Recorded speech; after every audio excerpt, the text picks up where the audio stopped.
আওয়ামী লীগের গর্ব করার মতো এই ব্যারিস্টার সুমনই আছে, আর কেউ গর্ব করার মতো কিছু নাই, সবাই চোর। আমি যখন সেই পবিত্র জিনিসকে অপবিত্র প্রমাণ করছি তখন তারা হাই হাই শুরু করছে যে আমাদের তো পবিত্র জায়গা না নিলে চেয়ারের মধ্যে জায়গা লইয়া শান্তি হয় না। জায়গা নেওয়ার লাগে মানুষের কলজাত হৃদয়। ধরেন আমি যদি 29 সাল পর্যন্ত এমপি তাকিয়ে যদি আপনারা বালা করে সেবা করি, আপনার মন জয় করতাম পারি, এরপরে ব্যারিস্টার সুমনের ইতিহাস ভুলে গেলে হবে না। এই ব্যারিস্টার সুমন তো সেই লোক, যেই লোকটা সুপ্রিম কোর্টের ভেতরে প্রসিকিউটর থাকা অবস্থায় কোরআনের পাখি আল্লামা সাঈদীকে কেমনে শাস্তি দেওয়া যায় এই জন্য তিনি কাজ করেছে। বাংলাদেশের যে আলেমদের ফাঁসি হয়ে গেছে। আসসালামু আলাইকুম দর্শক, দেশ ও দেশের বাইরে থেকে যারা এই মুহূর্তে আমার ভিডিও ওপেন করেছেন সবাইকে অসংখ্য অসংখ্য ধন্যবাদ।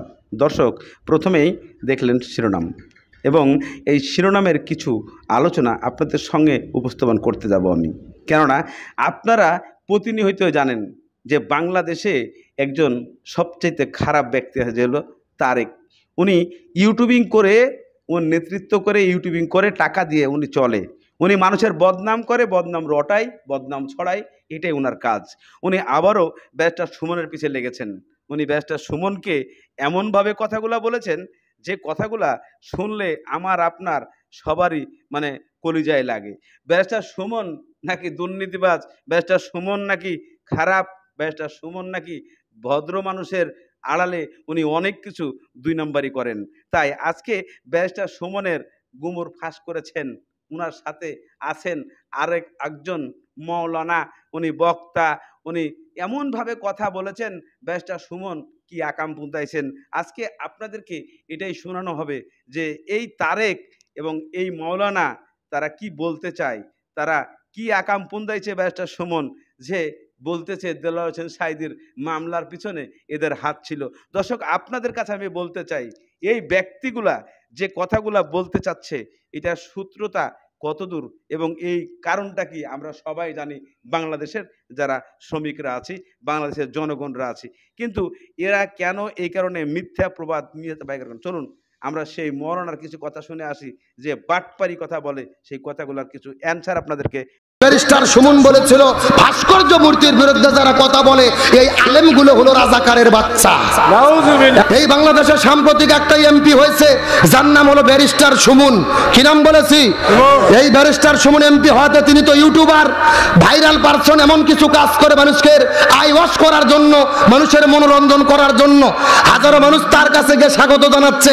এমনকি আলেমরা পর্যন্ত তার গলার মধ্যে মালা দিয়ে নিজেদেরকে গর্ববতী মনে করে। কিন্তু ব্যারিস্টার সুমনের ইতিহাস ভুলে গেলে হবে না। এই ব্যারিস্টার সুমন তো সেই লোক, যেই লোকটা সুপ্রিম কোর্টের ভেতরে প্রসিকিউটর থাকা অবস্থায় কোরআনের পাখি আল্লামা সাঈদীকে কেমনে শাস্তি দেওয়া যায় এই জন্য তিনি কাজ করেছে। বাংলাদেশের যে আলেমদের ফাঁসি হয়ে গেছে, শাস্তি ভোগ করেছে, তাদের বিরুদ্ধে তিনি কাজ করেছে। এমনকি বাংলাদেশে ভাস্কর্য বিরোধী, মূর্তি বিরোধী যখন আন্দোলন হয়েছিল, এই ব্যারিস্টার সুমন বলেছিল ভাস্কর্য মূর্তির বিরুদ্ধে যারা কথা বলে এই আলেমগুলো হলো রাজাকারের বাচ্চা। এখন আপনাদের কাছে আমার প্রশ্ন, যারা আলেমদের ফাঁসির জন্য কাজ করে, আলেমদের জেলে ঢোকানোর জন্য কাজ করে, আলেমদেরকে রাজাকার বলে, তাকে কি আমরা কখনো সমর্থন করতে পারি? ভালো করে বুঝবেন, আমি তার ব্যক্তিত্বের বিরুদ্ধে বলি না, সে ভালো কাজ করে সমর্থন করি, তার ব্যক্তিত্বের প্রশংসা করি, কিন্তু সময় এসেছে আলেমদের ব্যাপারে তার অবস্থান কি এটা পরিষ্কার করতে হবে। এই ব্যারিস্টার সুমন আর বগুড়ার হেরো আলমের মধ্যে কোনো পার্থক্য নাই।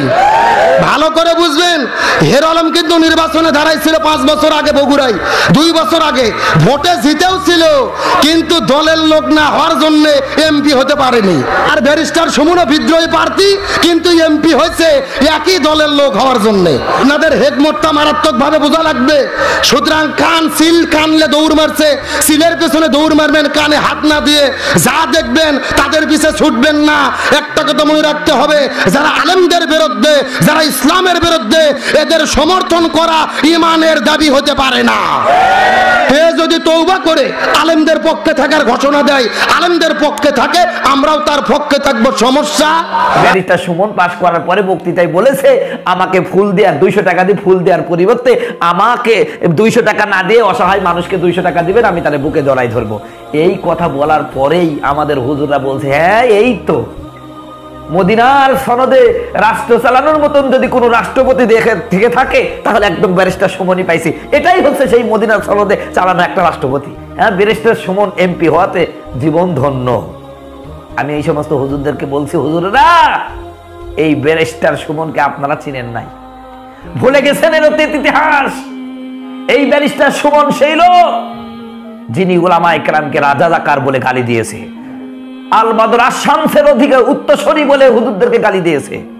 আমরা নাকি রাজাকারদের বিরুদ্ধে তৈরি, আমাদের শরীরে নাকি রাজাকারের রক্ত বইতেছে, আল বদর আশ-শামসের রক্ত বইতেছে, আমরা নাকি স্বাধীনতার বিপক্ষের শক্তি।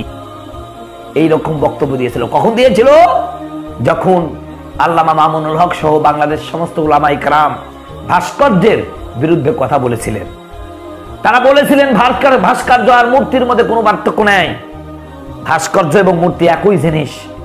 জাতিকে এই কথা যখন বুঝিয়েছিলেন, তখন ব্যারিস্টার সুমন এই সমস্ত উলামায়ে কেরামের বিরুদ্ধে বিক্ষোভ মিছিল করেছিলেন এবং সেই মিছিলের তিনি সমাপনী বক্তব্যে এই কথাগুলো বলেছিলেন।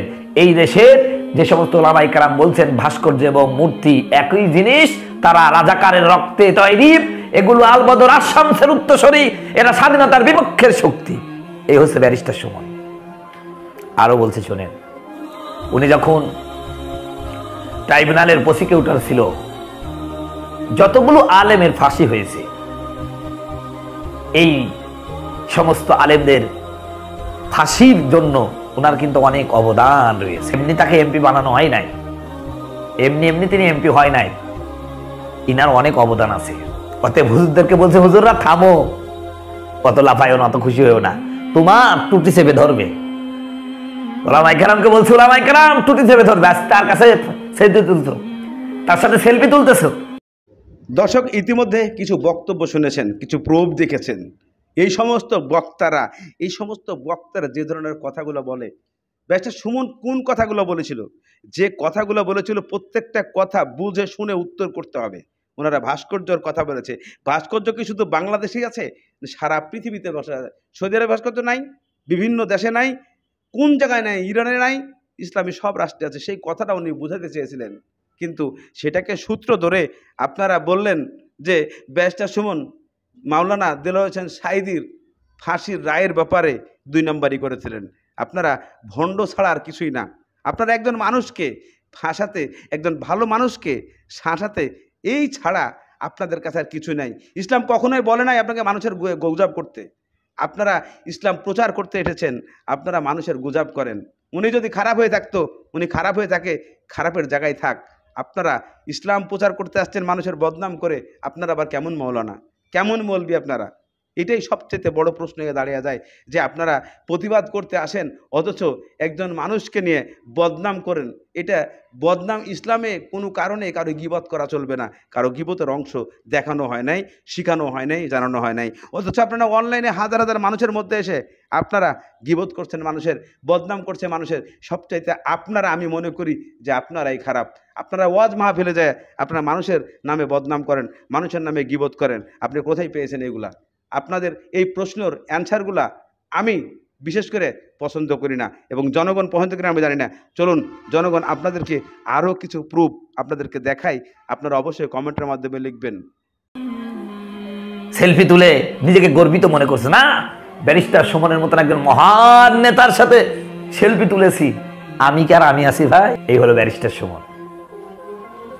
তিনি ভালো কাজ করলে ধন্যবাদ, কিন্তু আলেমদের বিরুদ্ধে ওনার কি অবস্থা এখনো কি চেঞ্জ হয়েছে? উনি যা আপনাকে বললো আপনি স্বাধীনতার বিপক্ষের শক্তির লোক, এই দেশের উলামায়ে কেরাম বা স্বাধীনতার বিপক্ষের শক্তির লোক, কারণ এই দেশের সমস্ত উলামায়ে কেরাম বলেছিল যে ভাস্কর্য এবং মূর্তি একই রকম, মূর্তি আর ভাস্কর্যের মধ্যে দেয়ার আর নো ডিফারেন্স বিটুইন মূর্তি এন্ড ভাস্কর্য। এ কথা যখন বলেছিল তখন এই সমস্ত আলেমদেরকে তিনি একটি উপাধি দিয়েছিলেন, যেটা হলো আল বদর আশ-শামস, নতুন প্রজন্মের এরা আল বদর আশ-শামস রাজাকার। আমি দেখবেন যে 71 সালে, আমি জানি না আপনাদের খেয়াল আছে কিনা, 71 সালে যারা বলছেন যে যারা পাকিস্তানের বিরোধিতা করবে তারা আর মুসলমান থাকবে না, এই সব কথা যারা বলছেন তারা এইসব কথা বলে তো আর পাকিস্তানকে আটকাইতে পারেন নাই, এই দেশে রাখতে পারেন নাই। এই আপামর মুক্তিযোদ্ধারা এই দেশটারে জয় করে নিয়েছিল। আপনি খেয়াল করে দেখবেন, এদের বংশধররাই আজকে বলে যে এইটা মূর্তি, এইটা প্রতিমা, এইসব কথা বলে। এইবারও এই স্বাধীনতার সপক্ষের সরকার এবং সরকারের বিরোধিতা করার জন্যই ইসলাম প্রতিষ্ঠা এদের কোনো উদ্দেশ্য না। এদের উদ্দেশ্য হচ্ছে গিয়ে প্রকৃত অর্থে এই সরকারের পতন। আপনি একটা জিনিস খেয়াল দেখবেন, পাকিস্তানে যখন ভাস্কর্য হয় তখন এরা বলে এটা পবিত্র, সৌদি আরবে যখন ভাস্কর্য হয় তখন বলে পবিত্র, যখন ইরানে হয়, যখন তুরস্কতে হয় তখন বলে এটা, যদি এরদোয়ানের যখন ভাস্কর্য হয় তখন বলে পবিত্র। একমাত্র বাংলাদেশের জাতির পিতা যার ভাস্কর্য হওয়ার পর, যেটা আমাদের বাঙালিদের অনুভূতির সাথে সম্পর্কিত, পৃথিবীর কোনো জায়গায় পাবেন না যে অনুভূতিতে আঘাত দেওয়া হয়। আরে আমাদের মহানবী মুহাম্মদ মুহাম্মদ সাল্লাল্লাহু আলাইহি ওয়াসাল্লাম তো কোনোদিন ধর্ম প্রচার করতে গিয়ে কারো অনুভূতিতে আঘাত দেন নাই। আর এরা এখন সামান্য এই 2 দিন আপনারা দেখবেন খেয়াল করে, আমার কাছে মনে হইতেছে, আমি জানি না আপনারা এটা বিশ্বাস করবেন কি, আমার মনে হইতেছে যারা মূর্তি এবং ভাস্কর্যের বিতর্ক যারা শুরু করছে, এরা হচ্ছে গিয়ে রাজাকার, আল বদর, আল শাম যুদ্ধাপরাধীদের এরা আত্মা ভয় করছে এদের উপরে। আমি নাই রে, দেখবেন সরকার কিন্তু এদের ফান্ড কোন জায়গা থেকে আসতেছে, তারা কোথা থেকে টাকা পাইতেছে, এরা এখন আর ওয়াজ করার দরকার নাই। করোনাকালীন সময়ে দেখবেন এমনিতে তো ওয়াজ হয় না, এরা এই টাকা ফান্ড এরা কোথা থেকে পাইতেছে। আমি সরকারের কাছে দাবি জানাবো, যারা এই ভাস্কর্য ভাঙচুর করছে তাদের দৃষ্টান্তমূলক শাস্তি তো দিতেই হবে। এবং আপনারা একটু যাচাই করে দেখেন, যারা ভাঙছে তাদেরকে রাষ্ট্রদ্রোহ মামলায় আনা যায় কিনা, এইটা সিনিয়ররা ভাববে। বঙ্গবন্ধু মানেই বাংলাদেশ, বঙ্গবন্ধু মানেই স্বাধীনতা।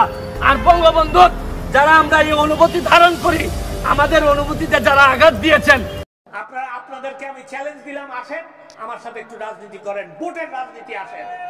এই কুচক্রী মহল, বিএনপি এবং আরো কিছু কিছু আছে যারা আপনাদের কাছে আসতেও পারে না, আসেও না, আপনাদেরকে চেনেও না।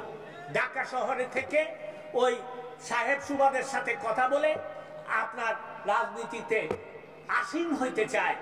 ওই বেকা পথে আপনাদের ভোট নিয়ে না, বেকা পথে এসে দেশ শাসন করার জন্য, লুটপাট করার জন্য বসতে চায়। তারা কিন্তু ষড়যন্ত্র করছে।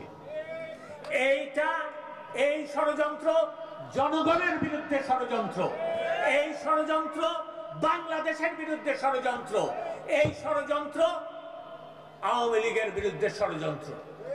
আমি আজকে দায়িত্বহীন ভাষায় বলতে চাই, আমার কসবা আখাউড়াবাসী, যেটা আপনার জীবন সাহেব বলে গেছেন, আলম চেয়ারম্যান সাহেব বলে গেছেন, আমিও বলতে চাই, আমার কসবা আখাউড়াবাসীর কাছে কোনো প্রশাসন লাগবে না। আপনারা আসেন একটু আমার সাথে রাজনীতি করেন। এখানে আপনারা বুঝে যাবেন রাজনীতি কাকে বলে। আপনাদেরকে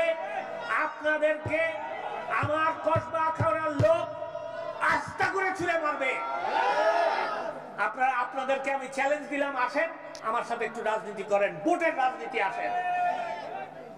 ইনশাআল্লাহ আপনাদেরকে আমি বলতে পারি, হয় এই বছরের শেষে এটা নির্বাচন কমিশন বলবে, অথবা আগামী বছরের প্রথম দিকে জাতীয় সংসদের নির্বাচন হবে। 2023 সালের শেষে বা 2024 সালের প্রথমে যে জাতীয় সংসদ নির্বাচন হবে, সেখানেও আপনারা ভুল করবেন না। আপনারা জানেন আপনাদের পাশে কে থাকে, আপনারা জানেন আপনাদের জন্য কে করে, আপনারা দর্শক, ইতিমধ্যে আপনারা ব্যারিস্টার সুমনের সেই বক্তব্যগুলো শুনেছেন। ব্যারিস্টার সুমন কি বলেছিল? এই জায়গায় কিছু বলেছিল, ধর্ম নিয়ে কোনো কথা বলেছিল, এবং দেলোয়ার হোসেন সাঈদীকে নিয়ে কোনো কথা বলেছিল? আপনারা যদি এখান থেকে শুনে থাকেন, বুঝে থাকেন যে আমাদের হযরত মুহাম্মদ সাল্লাল্লাহু আলাইহি ওয়াসাল্লাম যখন ইসলাম প্রচার করেছেন তখন কি এরকম কোনো বদনাম করেছিল, উনি সেইগুলো বোঝাতে চেয়েছে। উনি দেলোয়ার হোসেন সাঈদীর কোনো মামলার পিছনে ওনার ফাঁসি হোক, এটা নিয়ে উনি কোনো কাহিনী করেন নাই। এবং আপনারা যে কথাগুলো বলেছেন, এই প্রত্যেকটা কথার চ্যালেঞ্জ মোকাবিলা করেছে আমাদের বর্তমান আইনমন্ত্রী যে আছেন আনিসুল হক, তার কথার উত্তরটা আপনারা দেন যে রাজাকারেরা আপনারা এই সমস্ত প্রশ্নগুলো করেছেন, যারা এই ধরনের উত্তরগুলো জানতে চাইছেন, যান আনিসুল হকের কথার উত্তর দেন, উনি চ্যালেঞ্জ দিয়েছে, যান এই সমস্ত প্রশ্নের উত্তরগুলো তার কাছেই পাওয়া যাবে। আপনারা মুখস্থ দুই বিদ্যা হুজুর শিক্ষা আপনারা এসে বক্তা দিচ্ছেন, ইসলাম প্রচার করতে এসে মানুষের বদনাম করছেন, এগুলো কোনো নিয়ম নীতির মধ্যে পড়ে না। এদিকে ব্যারিস্টার সুমন যে বক্তব্য দিয়েছেন সেই বক্তব্যতে বিশেষ করে ব্যারিস্টার সুমনের কোনো এখানে দোষ ছিল না এবং দোষ দেখা যায় নাই। তার মূল চরিত্র, মূল আইন আপনারা এখন পর্যন্ত শিক্ষা হয় নাই। আপনারা হয়েছেন মৌলানা, কিন্তু একজন মানুষ সে আইন পেশায় কাজ করে, তাকে আইনের ধারায় পড়তে পারে, তার কাছে মামলা গেলে সে আইন নেতায় কাজ করতে পারে এবং সেটা তার ব্যবসা না, সেটা তার জব, সেটা তার চাকরি। আপনি যেমন ওয়াজ মাহফিল করে মানুষের কাছ থেকে টাকা নেন, কোথায় পেয়েছেন, কোন হাদিসে পেয়েছেন এটা যে আপনি মৌলানায় টাকা নিচ্ছেন? তাহলে একজন ব্যারিস্টার উনি লেখাপড়া শিখে কাজ করতে গেছে, কথাটা মাথায় রাখতে হবে। আজকের মতো এখানেই শেষ করছি।